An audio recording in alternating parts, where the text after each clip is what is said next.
At lunch the next day, we had tasty pies, crayfish, and mutton cutlets.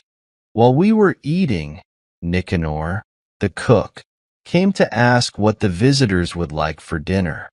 He was a man of average height, with a round face and small eyes. He was clean-shaven, but it looked like he hadn't shaved his mustache properly. Alahin told us that Pelagia, a beautiful woman, was in love with this cook. However, she didn't want to marry him because he drank a lot and was violent. Instead, she was willing to live with him without getting married.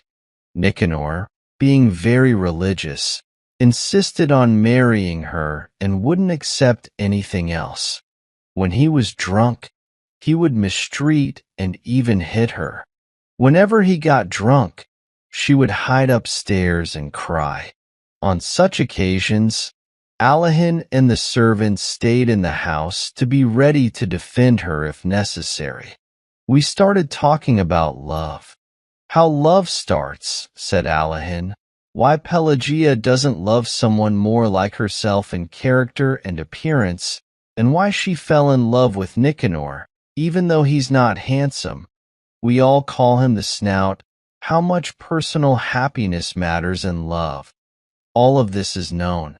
Everyone can have their own opinion about it. The only thing that's certain about love is that it's a great mystery. Everything else that has been written or said about love is just asking questions that haven't been answered. The explanation that seems to fit one situation doesn't work for others. In my opinion, the best thing would be to explain each case individually without trying to make generalizations. We should treat each case differently, like doctors do. Absolutely true, Birkin agreed. We Russians who are educated like these unanswered questions. Love is often romanticized, with roses and nightingales. We Russians add these big questions to our loves, even the least interesting ones. When I was a student in Moscow, I had a friend who was very practical. Every time I hugged her, she was thinking about things like how much money I would give her for household expenses or the price of beef per pound. Similarly, when we're in love, we always ask ourselves questions. Is it right or wrong? Is it sensible or foolish? What will happen because of this love, and so on? I don't know if love is a good thing or not, but I do know it can be bothersome, unsatisfying, and irritating. It seemed like Alahin wanted to tell a story. People who spend a lot of time alone often have something they want to talk about. In town, single people go to public baths and restaurants to talk, and sometimes they tell interesting things to bath attendants and waiters. In the countryside, they usually share their thoughts with their guests. Looking out the window, we could see gray skies and trees soaked by the rain. With such weather, we couldn't go anywhere, so we just told stories and listened. I've been living and farming in Sofino for a long time, Alahin started, ever since I finished college. I'm educated but not very active, and I like studying. But when I arrived here, there was a lot of debt on the land. My dad went into debt because he spent a lot on my education. So, I decided to stay and work until I paid off the debt. I wasn't very excited about it, though. The land here doesn't produce much, and to avoid losing money, you have to either hire workers or do the work yourself, like a peasant. There's no middle ground. But back then, I didn't think about these things much. I worked hard, gathering all the villagers to help. I plowed, sowed, and harvested, but I didn't enjoy it. I was tired and unhappy, like a hungry cat forced to eat cucumbers in the garden. My body hurt, and I could barely stay awake. At first, I tried to keep up my old habits. I stayed in the best rooms upstairs and had coffee and liquor served to me. I even tried to read before bed. But one day, our priest drank all my liquor, and I couldn't even get to my bed because I was so tired from working all day. So, I started eating with the servants in the kitchen, and now I live downstairs. I lost all my luxuries, except for the servants who used to work for my dad, and it would be hard to let them go. In the early years, I was chosen as a justice of the peace. I had to go to town for meetings and court sessions, which was a nice change for me. After spending months here without a break, especially in the winter, I started wanting to dress nicely again. At the court sessions, there were lawyers in fancy coats, and it felt luxurious to sit among them. I was warmly welcomed in town and made friends easily. But the most pleasant acquaintance I made was with Laganovich, the vice president of the circuit court. You both know him. He's a very charming person. It all started after a big case of arson. We were all tired after the investigation, and Laganovich invited me to dinner. This was unexpected because I hardly knew Laganovich, only from work, and I had never been to his house. I quickly changed at my hotel and went to dinner. That's when I met Anna Alexeyevna, Laganovich's wife. She was very young, about 22, and had a baby just 6 months ago. Now, it's hard to say what was so special about her, but at dinner, it was clear. She was a beautiful, kind, and smart woman, unlike anyone I had met before. I felt as if I had known her for a long time, like her face and her warm, intelligent eyes were familiar from my childhood, maybe from a photo album at home.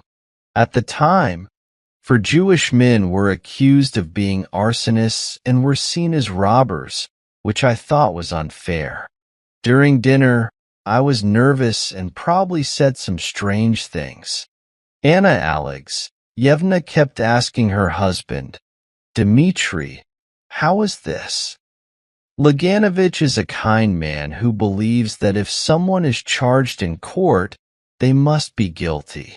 He thinks you can only question a sentence formally, on paper, not during dinner conversations.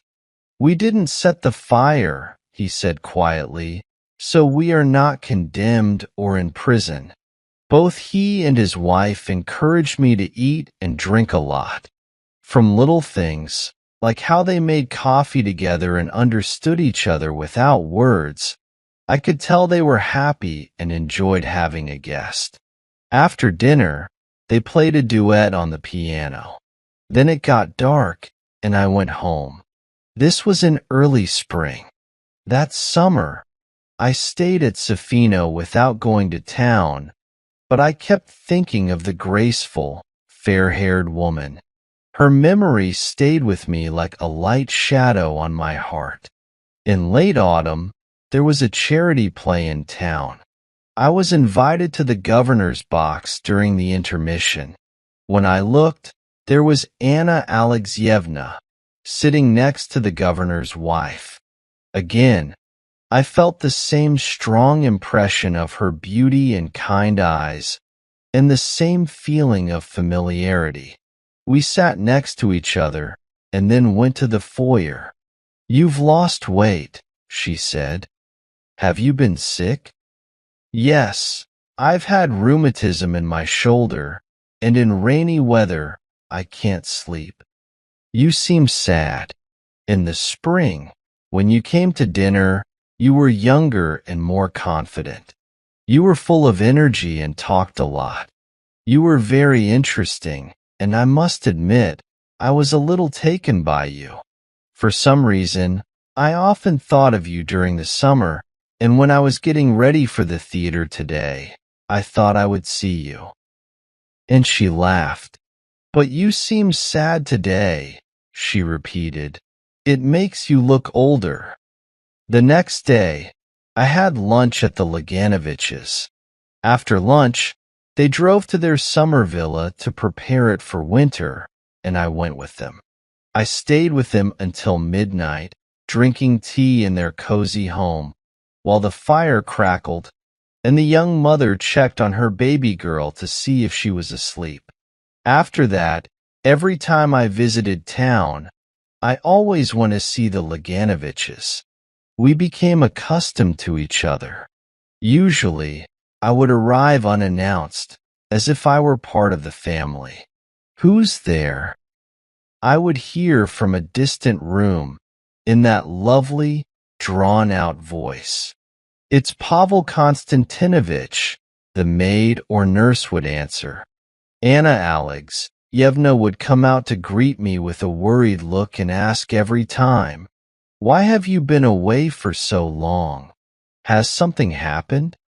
Her eyes, her delicate hand when she shook mine, her indoor clothes, her hairstyle, her voice, her footsteps, they always left me feeling like something new and extraordinary had entered my life. We talked for hours or sat in silence, lost in our own thoughts. Sometimes she played the piano for hours. If nobody was home, I would wait, chat with the nurse, play with the child, or lie on the sofa and read. When Anna Alexeyevna returned, I would meet her in the hallway, take her parcels, and for some reason, I carried them with as much care and love as a boy. There's a saying that if a peasant woman has no troubles, she'll buy a... The Laganoviches had no troubles, so they befriended me. If I didn't come to town, they worried that I was ill or that something had happened to me. They were concerned that I, an educated man who knew languages, lived in the country, working hard without much to show for it. They thought I was unhappy and that I laughed and talked just to hide my suffering. Even in happy moments, I felt their eyes watching me closely. They were especially kind when I was truly down, when creditors bothered me or when I couldn't pay my bills. They would whisper by the window and then come to me with serious faces. "If you need money," Laganovich would say, "please don't hesitate to borrow from us." He would blush with emotion. Sometimes they would come to me with red ears. "We insist you accept this gift," they would say, and they would give me studs, a cigar case, or a lamp, while I sent them game, butter, and flowers from the countryside. They were both wealthy, by the way. In the past, I borrowed money wherever I could, but I would never borrow from the Laganoviches. But enough about that. I was unhappy. At home, in the fields, even in the barn, I couldn't stop thinking about her. I tried to understand why a beautiful, smart young woman would marry someone so dull, almost an old man. Her husband was over 40, and have children with him.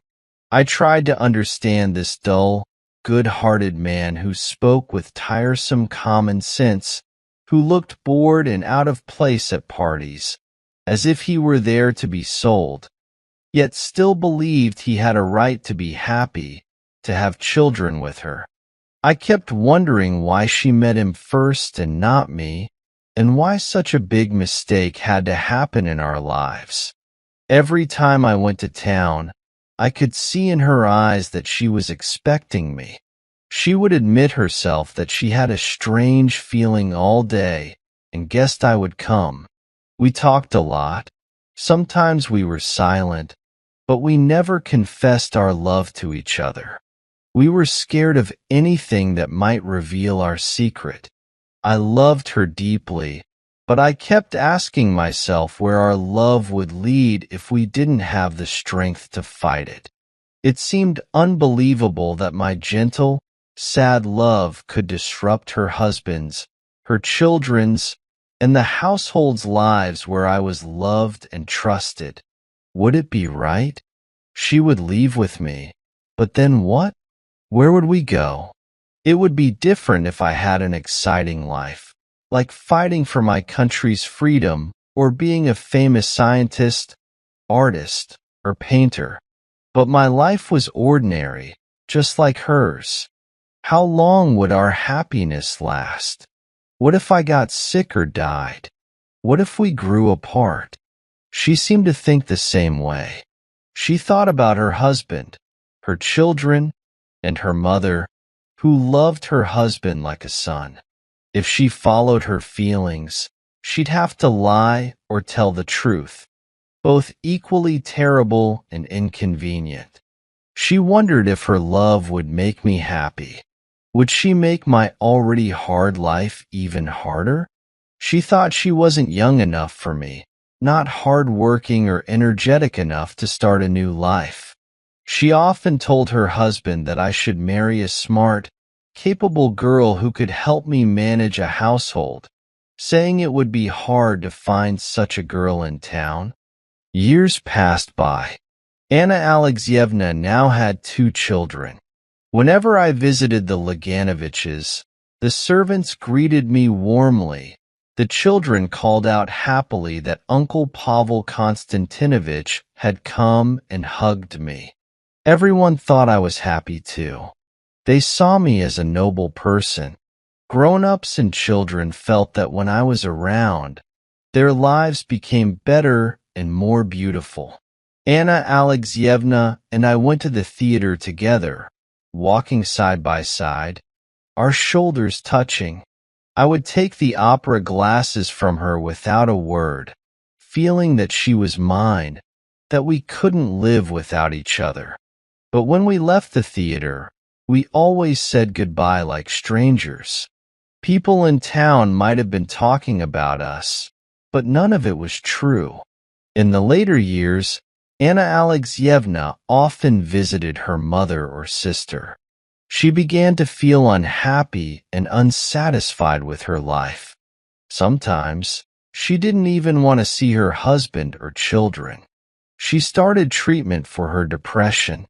We were silent around others, and she seemed irritated with me. Whatever I said, she disagreed. If I dropped something, she'd say coldly, "Congratulations." If I forgot the opera glasses, she'd say, "I knew you would forget." Luckily or unluckily, everything in life comes to an end eventually. The time to part came when Laganovich was appointed president in a western province. They had to sell their belongings, horses, and their summer villa. When they left the villa, everyone was sad, and I realized I had to say goodbye not only to the villa. We gathered to see Anna Alexeyevna off. When she said goodbye to her husband and children, and only a minute was left before the train departed, I ran into her compartment to put a basket on the rack. Our eyes met, and we both broke down. I held her. She cried, and I confessed my love for her. In that moment, all the barriers between us seemed unnecessary and petty. I understood that love should be guided by what's most important, not by trivial things. I kissed her for the last time, pressed her hand, and parted forever. As the train started, I went to the empty compartment next door and cried until the next station. Then I walked home to Sofino. As Alahin finished his story, the rain stopped and the sun came out. Birkin and Ivan Ivanovich went out onto the balcony, admiring the garden and the shining mill pond. They felt sorry that a man with such kind, clever eyes was stuck managing a huge estate instead of pursuing something more fulfilling. They imagined Anna Alexeyevna's sorrowful face when Alahin said goodbye to her in the railway carriage, and they remembered her beauty from when they had met her in town.